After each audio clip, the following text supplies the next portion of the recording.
If you're in this industry for the long haul, you've got to enjoy upskilling yourself, learning each and every year. Once you land your role, you're going to have to do certifications and upskill and learn each and every year. It's a big part of the industry.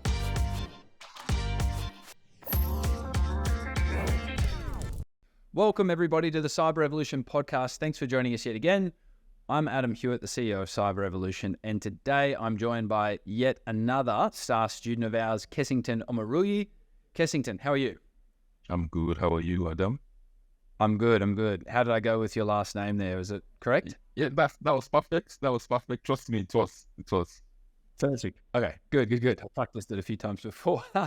And so thanks for taking the time and jumping on with us. I want to get into your story soon. Kessington is a current student of ours. He's still going through his studies, so it'll be great to get insights as to how he goes about completing his certifications, what he's found so far. It's a really interesting story. Before we get into it though, I want to give a bit of an overview of who this podcast is for, like I always do. We're getting new listeners each and every week, which is great. And so Cyber Revolution, we are Australia's only dedicated cybersecurity training and placement company. We specialise in finding people their first job in cybersecurity. That's all we do, just cyber. So if you're not interested in cybersecurity, it's probably not the podcast for you. Over the years, we've helped hundreds of people get into the industry, but it is an industry where not too many people know what skills to learn, how to get a job in the industry, what are some of the transferable skills that they're currently doing in roles that can translate into cybersecurity.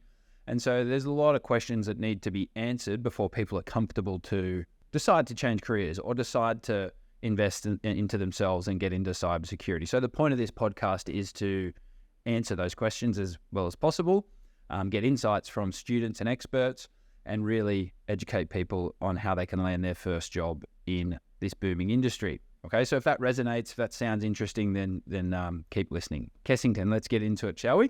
Yes, let's do that. Let's start from the beginning. Mate, tell everyone a little bit about yourself and why you decided to upskill yourself and change careers into cyber. I've always been interested in IT for a very long time now, right from the days of my high school days. Yeah, I remember getting my first certification then when you still had Microsoft disk operating system, CorelDRAW and all of those. Yeah, and then over time I've just done it, part time. As a matter of fact, when I got my first degree in agriculture, I got an advanced diploma after that in information technology, and then did a little bit of work here and there before I moved to Australia. When I moved to Australia, I studied at Charles Darwin University Environmental Management, finished, and then I was working in the disability sector, and then moved higher to a business development role / operations manager. And then while doing that, I started moving into the IT part because I was really close to the IT guy at my place of work. And then I started, getting interested in the IT space, picking up roles in the IT space, trying to see how he manages, data and all of that.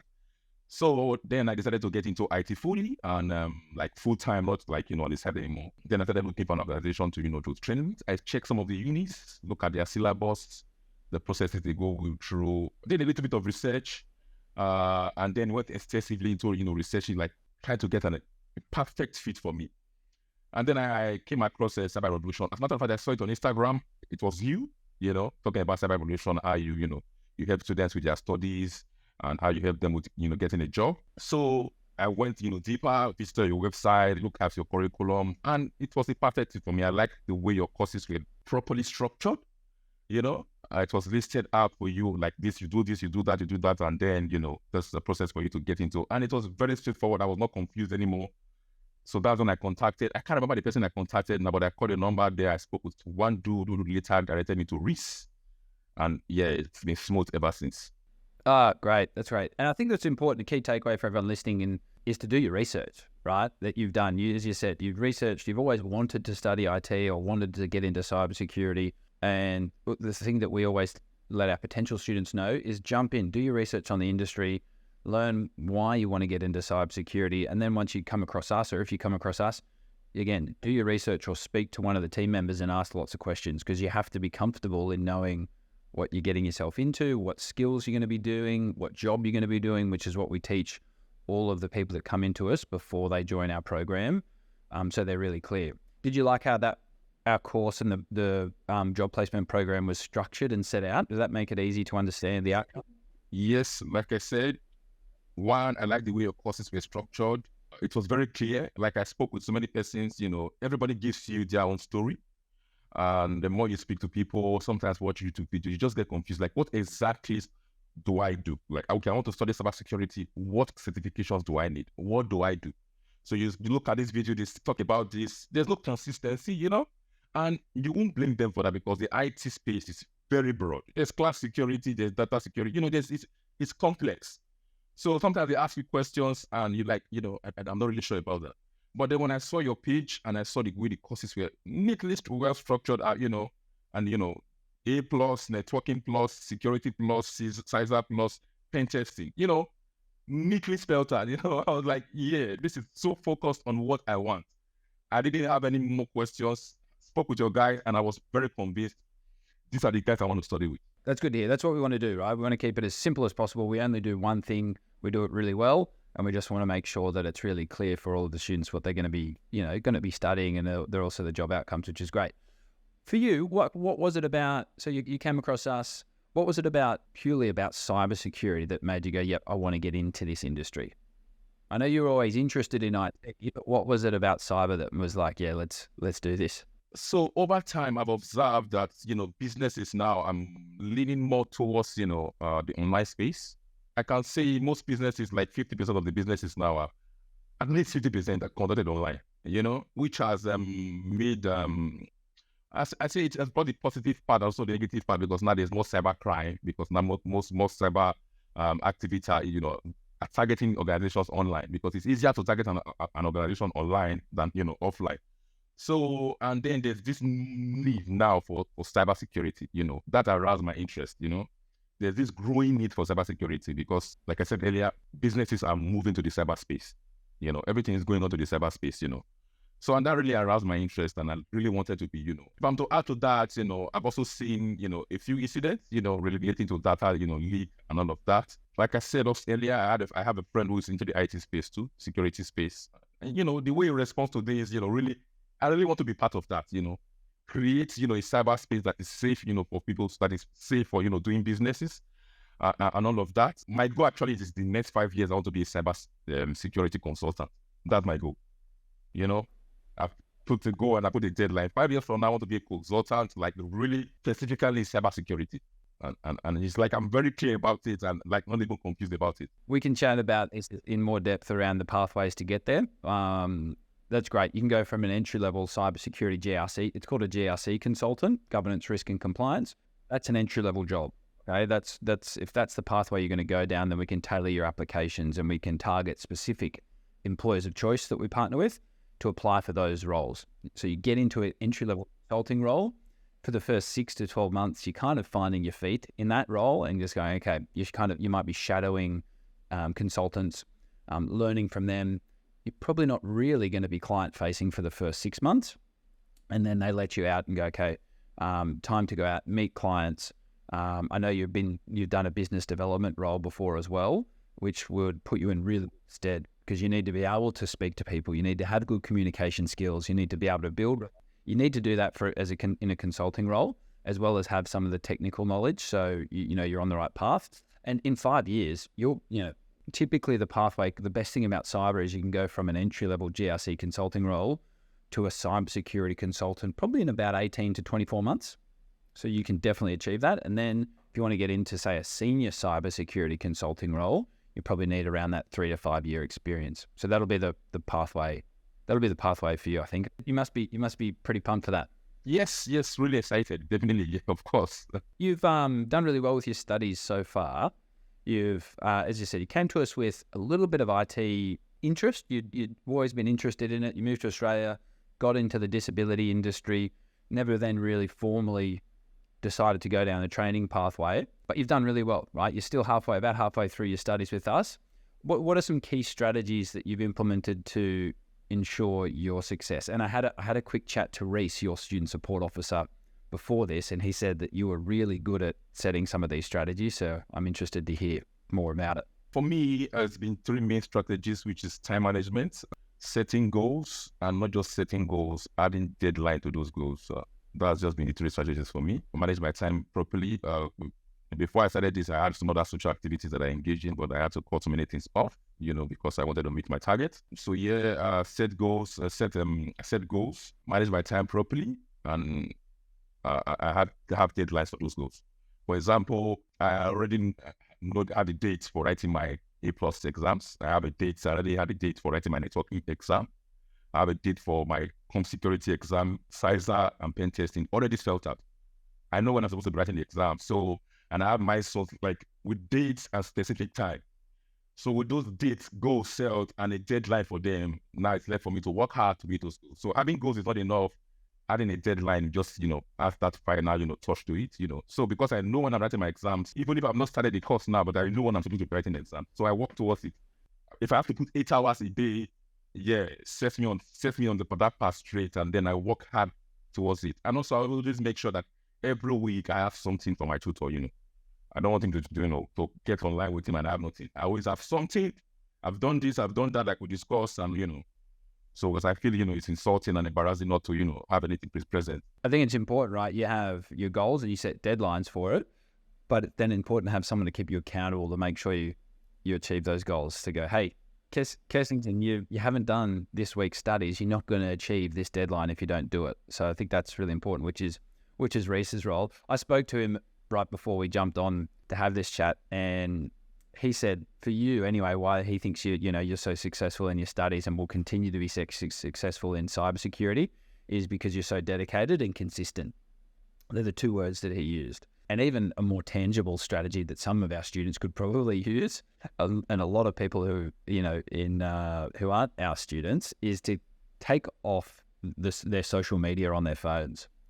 I remember having that chat with him here because I was like, I've done away with social media, deleted all of those. I'm not saying I'm not saying anything is wrong with them, but I feel like if you really want to achieve, you just have to do away with some stuff that's not developing you mentally. It doesn't have any form of mental development. You just keep scrolling and scrolling and scrolling, and it doesn't add anything to you. So I have to deal with all of that, like focus like fully.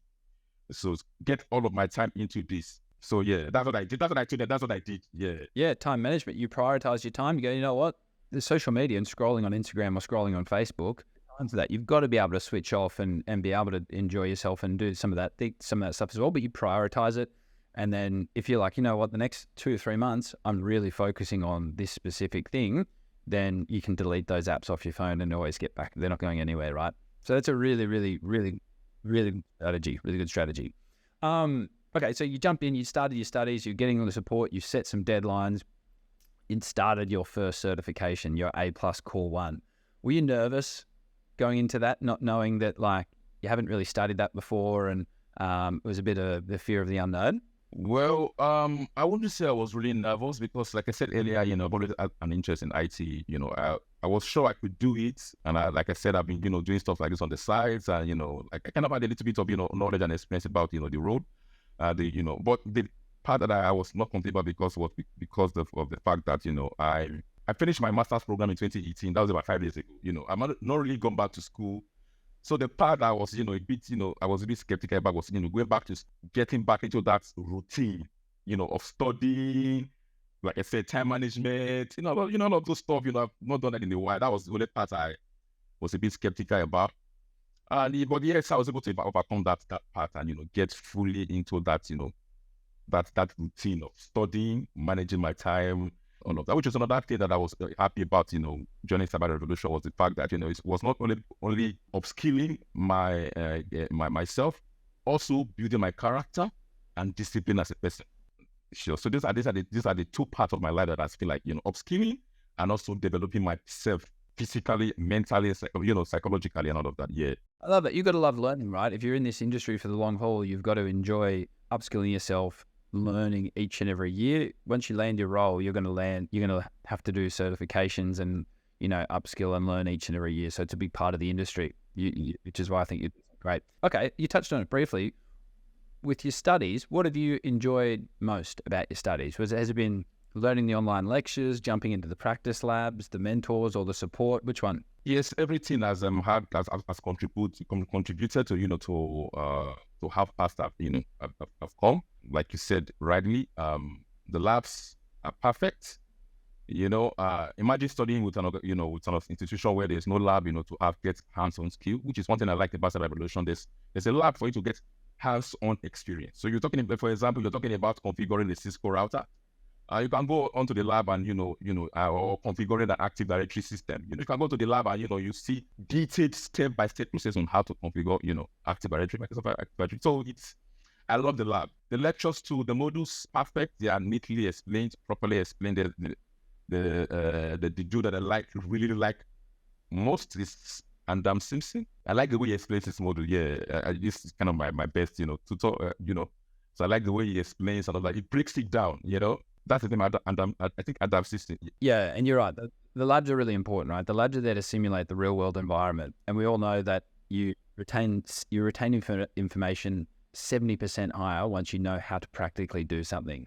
So it's important to have the theory component there and watch the lectures and understand how potentially it's done. But until you know how to jump into a lab and actually do it, that's what prepares you for the workforce. That's what gets our students' job over other organizations and training companies, is that you get hands-on experience to hone your skills.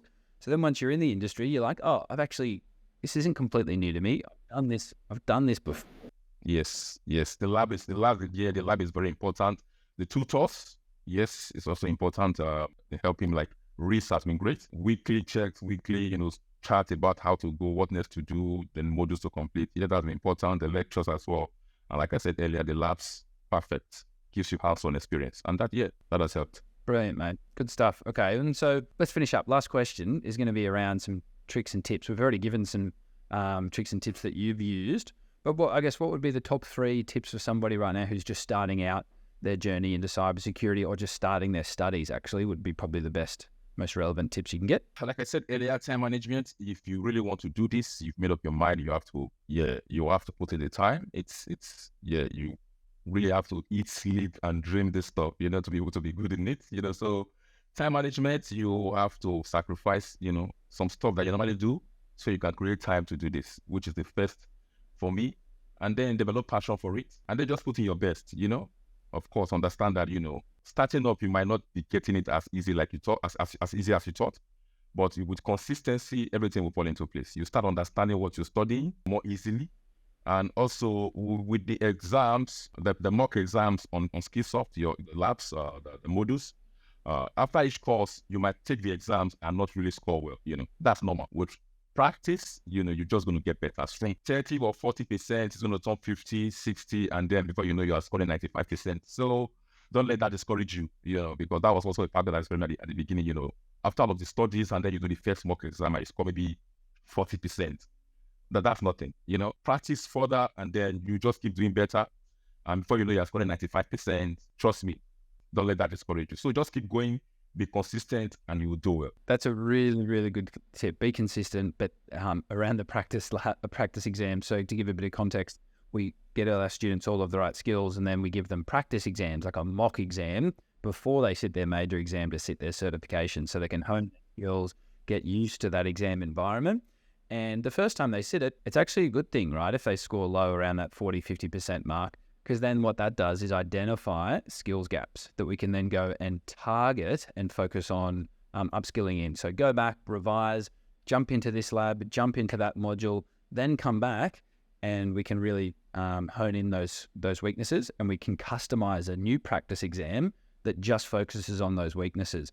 And then over a short sort of 2-3 week period, we see our students' results go from 40, 50% to 90 to 95% in the practice exams. And we go, great, now you're ready to sit your exam. Then we book them in, and they're successful. We've got like a 96% success rate for our students in sitting their exam. So that's a really good tip for any of our current students that are listening in. Yeah, please don't be too disheartened if you're just starting your practice exams. It's a good one. Kessington, thank you so much for taking the time out of your day to share your story and your insights. I know it's going to help a lot of our current students and potential students listening in, mate. So thank you so much. Thank you for giving me this platform. I really appreciate it. Yeah, happy to come here anytime. We're going to have to get you back on the show once you've landed that cyber role and you're in that cyber consulting role, right? That'd be really cool. Yeah. All right. For everyone listening in, please, like, comment, subscribe. Let as many people know about this podcast as possible who are potentially interested in cyber. It's really good to see that we're kind of growing this podcast community over the months that we've been doing it. If you want to know a little bit more about the placement program that Kessington's in, then all you need to do is head to cyberrevolution.com.au. You can leave your details there and someone from the team will be in touch. Thanks for listening.